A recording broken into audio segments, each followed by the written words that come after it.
नमस्कार, मैं आपका माधव पांडे और आज का विषय है मीराबाई। मीराबाई को गुजराती कवयित्री माना जाता है क्योंकि इनकी काव्य की भाषा में गुजराती, पूर्वी, हिंदी तथा पंजाबी के शब्दों की बहुतायत है। पर इनके पदों का प्रभाव पूरे भारतीय साहित्य में दिखला देता है। इनके पदों में अलंकारों की सहजता और गहनता बड़ी ही अद्भुत है, जो कि सर्वत्र माधुरी गुण से उत्प्रोत है। मीराबाई 1498 से लेकर 1547 ईस्वी तक अर्थात 16वीं शताब्दी की एक कृष्णोत्तर भक्ति रस की कवित्री थी। मीराबाई ने भगवान श्री कृष्ण की स्फुट पदों की रचना की है। संत रैदास या रविदास इनके गुरु थे। मीराबाई का जन्म 1498 ईस्वी में कुड़की ग्राम पाली राजस्थान में हुआ था। मीराबाई की मृत्यु कुड़की ग्राम पाली राजस्थान में हुआ था। इनके पिता का नाम रतन सिंह, कविता और कृष्ण भक्ति के कारण इन्हें पूर्ण रूपेण प्रसिद्धि मिली। मीराबाई की मृत्यु 1547 ईस्वी में द्वारिका गुजरात सल्तनत में हुई थी। मीराबाई जोधपुर राजस्थान के मिड़वा राजकुल की राजकुमारी थी और वे मिड़वा महाराज जी के छोटे भाई रतन सिंह की एकमात्र संतान थी। जब मीराबाई केवल 2 वर्ष की थी तो उनकी माता की मृत्यु हो गई थी और उनके दादाजी के द्वारा उनका पालन पोषण हुआ। मीराबाई ने भगवान श्री कृष्ण की ऐसी भक्ति की कि वो अपने आप को श्री कृष्ण के चरणों में विलीन कर दिया। कि राधा को कृष्ण की देह मिली, बिन देह के नेह निभा गई मीरा। ब्रजभूमि में राधा ने रास रचा तो मरुभूमि में कुंज खिला गई मीरा। कृष्ण ने द्वापर में राधा को गाया तो कलयुग में कृष्ण को गा गई मीरा। और कृष्ण के प्रेम पर राधा का कर्ज था, राधा का कर्ज चुका गई मीरा। मीराबाई भगवान श्री कृष्ण की नहीं बल्कि राम की भी भक्ति की थी और राम भजन भी लिखे थे, क्योंकि यह प्रमाण मिलता है कि मीरा ने तुलसीदास जी को गुरु मानकर पत्र लिखा था और पूछा था कि घर वाले हमें कृष्ण भक्ति नहीं करने देते, अब आप ही कोई मार्ग बताएं। तुलसीदास जी के आदेश पर मीरा ने राम भक्ति की और राम भजन भी लिखा था। कि पायो जी मैंने राम रतन धन पायो, पायो जी मैंने राम रतन धन पायो। बचपन से ही कृष्ण भक्त थी मीरा, अर्थात ऐसी मान्यता है कि मीराबाई जब छोटी थी तब पड़ोस में एक विवाह था। बारात आई तो मीरा ने अपनी दादी से बड़े ही कोमल वाणी में पूछा कि दादी ये सब क्या है। तो दादी और चाची ने बताया कि ये दूल्हा है, शादी हो रही है। तो मीरा ने पूछा कि मेरा दूल्हा कहाँ है, मेरी शादी कब होगी।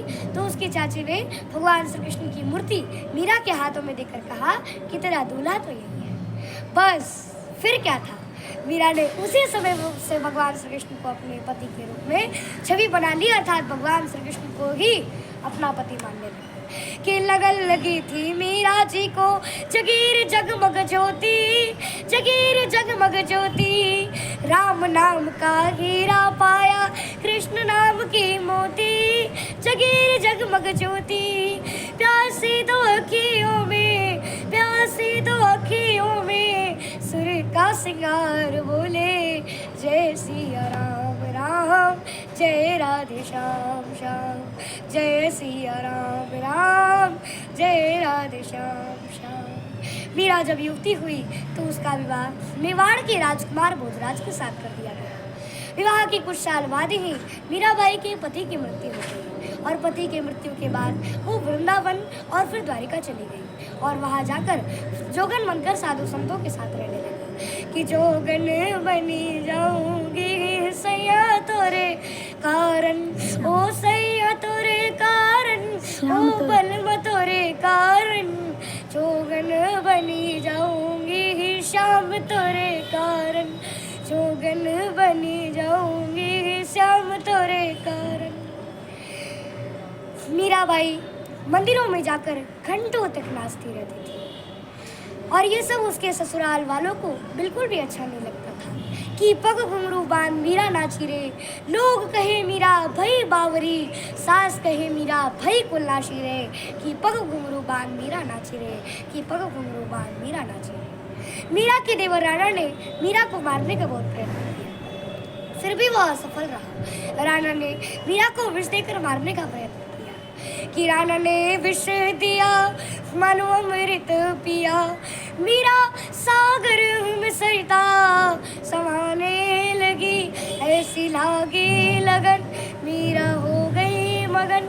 वो तो गली गली गली गली हरि गुण गाने लगी, ऐसी लागी लगन, मीरा हो गई मगन। मीराबाई का अंत 1547 ईस्वी में द्वारका गुजरात सल्तनत में हुई थी। मान्यता है कि मीरा पूर्व जन्म में वृंदावन की गोपी थी और उन दिनों में वह श्री आदि रानी की एक सखी भी थी और वह भगवान श्री कृष्ण से अनंत प्रेम करती थी। श्री कृष्ण से मिलने की तड़प में ही उस गोपी ने अपने प्राण त्याग दिए। बाद में उस गोपी का मीरा के रूप में पुनर्जन्म हुआ कि जब से तुम बिछुड़े मोरे प्रभु जी, थाक रहे मोरे नैना, दरस बीनु नैना, दुखन लागे दरस बीनु नैना, दुखन लागे। मीराबाई भगवान श्री कृष्ण की भक्ति में इतनी बावरी हो गई थी कि वह लोगों से कहती फिरती थी कि माई रे मैं तो लिया पिया मोल, लिया पिया मोल, लिया पिया मोल, माई रे मैं तो लिया पिया मोल। मीराबाई सहज भक्ति की चरम सीमा पर खड़ी मीरा सहज भाव से कहती है कि मेरा तो गिरधर गोपाल और दूसरा न कोई। मीरा अपने प्रियतम से मिलकर एकाकार हो गई। भक्ति ईश्वर के प्रति प्रेम रूपा है और प्रेम रूपा भक्ति को प्राप्त करने के बाद ना किसी वस्तु की इच्छा रहती है, न किसी वस्तु की चाहत रहती है, न शोक रहता है और ना ही द्वेष रहता है, और जिसे प्राप्त कर मनुष्य का मन उन्मत्त हो जाता है, मीरा ने आज वही पा लिया है। और मीरा के भक्ति की चरम सीमा भी यही है। राजकुल में जन्म लेकर और राजकुल की वधू होकर भी मीरा का जीवन अंतःपुर के प्रकोष्ठ में आबद्ध नहीं रहा, बल्कि उसकी व्यापक प्रेमानुभूति एवं भक्ति भावना के कारण उसका व्यक्तित्व ही अविनाशी लोक के साथ एक रूप हो गया।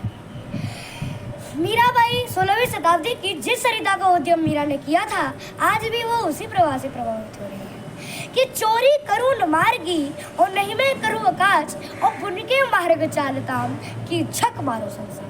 उस प्रचलित व्यवस्था के विरुद्ध मीरा ने विद्रोह का शंखनाद किया, जो जन संस्कृति की उत्कर्ष मूलक चेतना का प्रमाण है। चोरी करो न मार्गी अपने विद्रोही स्वर में कहा था। मीराबाई की प्रमुख रचनाएं गीत गोविंद टीका, नरसिंह जी रोमायरो, राग गोविंद, राग मल्हार, सोरठ की पद और मीरा निगम। मीरा ने सगुन रूप का वर्णन करते हुए भगवान श्री कृष्ण से कहती है कि हे प्रभु, बसो मेरो नयनन में नंदलाल, मोहनी मूर्ति सावरी सूरती, नैना बने विशाल, अधर सुधारस मुरली, राजती उर्वैजंती माल, कि बसो मेरो नयनन में नंदलाल, कि बसो मेरो नयनन में नंदलाल, कि बसो मेरो नयनन में नंदलाल। मीरा के गिरधर गोपाल की जय।